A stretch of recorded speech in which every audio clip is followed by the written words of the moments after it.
Hi, I'm Claudia Brown Coulter with Pivotal Peace. I am your go-to mediator for navigating divorce while parenting children with special needs.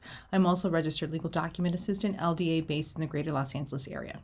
Mediation helps you stay in control of your divorce.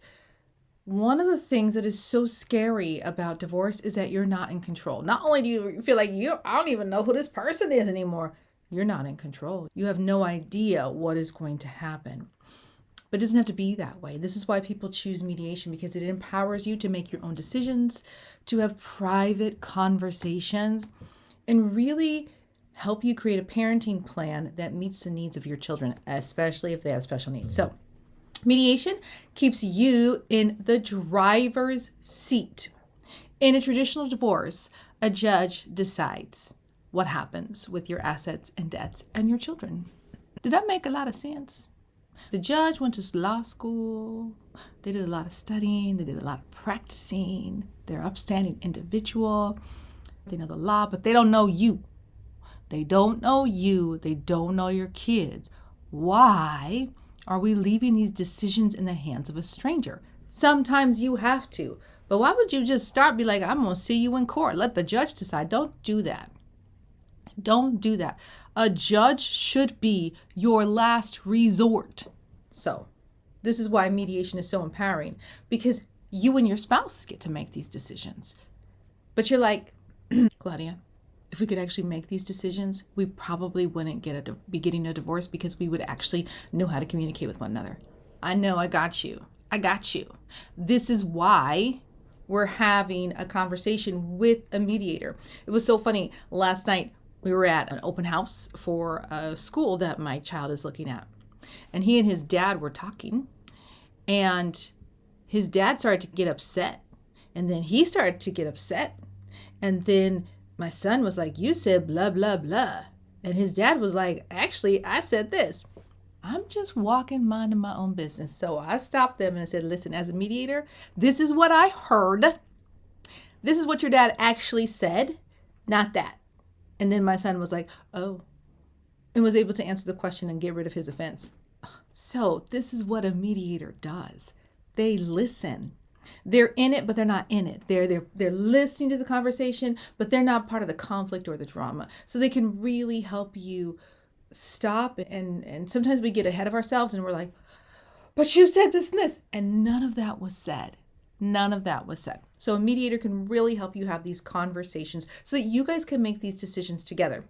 You maintain control of over the outcomes. You can't control your soon-to-be ex, but you get to participate in that conversation.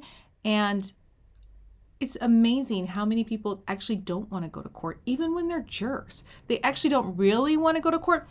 They might threaten to take you to court because they just want to get their own way. But if you sit them down in mediation, they're not going to get their own way.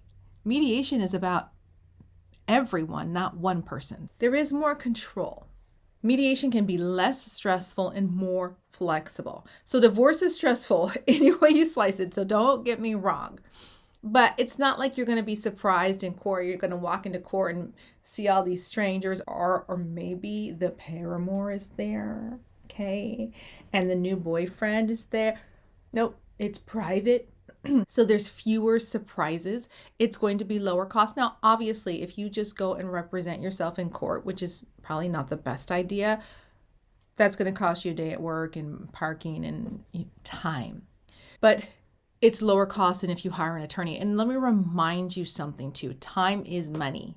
Time is money. I just had a conversation with a 29-year-old. She was getting her divorce, and she had done a deep dive on YouTube and figured out how to do all of her papers. It's a friend of a friend. So I just had a 5-minute conversation. Okay, yeah, you have all these papers, this and this. She has no kids. She's young. She has the time to do a deep dive on YouTube and find out all of the answers to her questions.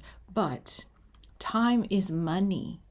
If you want to keep time, you have to spend money, right? So if you want to keep the flexibility, you have to spend some of that money on that. And in the end, it will save you time, which will save you money. And it'll save you money because you're not duking it out in court with lawyers who are just running up the fees. Not all lawyers, some lawyers, not all lawyers. You are focused on mutual solutions, and really you enter into mediation when you're ready. Your mediator's calendar should be pretty open. I don't mean like they have a wide open schedule and no one's booked. If you needed to get in next week or 2 weeks from now, you should be able to. There shouldn't be a long waiting list. In the court, you're not going to get in next week. You're probably not going to get in next month or 2 months from now, maybe 3 months from now, maybe. Mediation is ready to go when you are. Because there is greater privacy, there is more peace. Now, there are parts of a divorce that are part of the public record, and you could petition the court to seal a portion of them. But in general, it's public record. But do you know what also can be public record? The stuff that the court reporter takes down while you are arguing in open court in front of everybody and their mother. What is not public but private? Mediation conversations. When you're going at one another, yeah, I'm there, but I'm bound by confidentiality. It's confidential. So you reach an agreement, but all the conversation and all the things that happen to get to that agreement, that's not public. That is your own personal, private information. This is so important. It also allows you to save face. If you are married to somebody who's really worried about their ego, and you can't get them into mediation, remind them that mediation will allow them to save face because nobody has to see their ugly face. Nobody has to see the ugly side of them. They can still go on to the world and present like they're Mr. or Miss Perfect. They don't have to show their ugly face. It comes to mediation and then they have an agreement and then they can go show this different face to the world because it's really hard in court. So remember that if you're trying to get your spouse to come to mediation. Mediation can be really essential when you have children. If you have a judge or a commissioner on the bench, they may or may not have children. They may be married or not be married. They may be divorced or not divorced, or they may have children with special needs or not. They may have grandkids. They may love kids. They may hate kids. But you know what they don't have? They don't have time to get into a detailed parenting plan with you. You can't control the perspective of someone else, but if you don't know, do they have children? Do they know? Do they have any idea how these parenting plans should work and all the things I should think about? No, this is just like you're going to a cafeteria and you can't alter the order. It's like you either get this or you don't. You get the slop on your plate or you don't. There's no customization. This is what mediation provides for you. Now, if you have a child with special needs, this is so important. You cannot have a cookie cutter custody plan or a parenting plan. When you have a child with special needs, cookie cutter is not going to work. You already know that. And the incidences of divorce are higher in families that have children with special needs that are severe. Cookie cutter doesn't work for you. There is nothing about your life that is cookie cutter. You wish to God your life was cookie cutter. Not that you wish your children away. We love our children. What I'm trying to say is, your life is not like anyone else's life. So why would you want a parenting plan like anyone else's parenting plan? No, you have to take the time in mediation to really craft a plan that is suited for your children.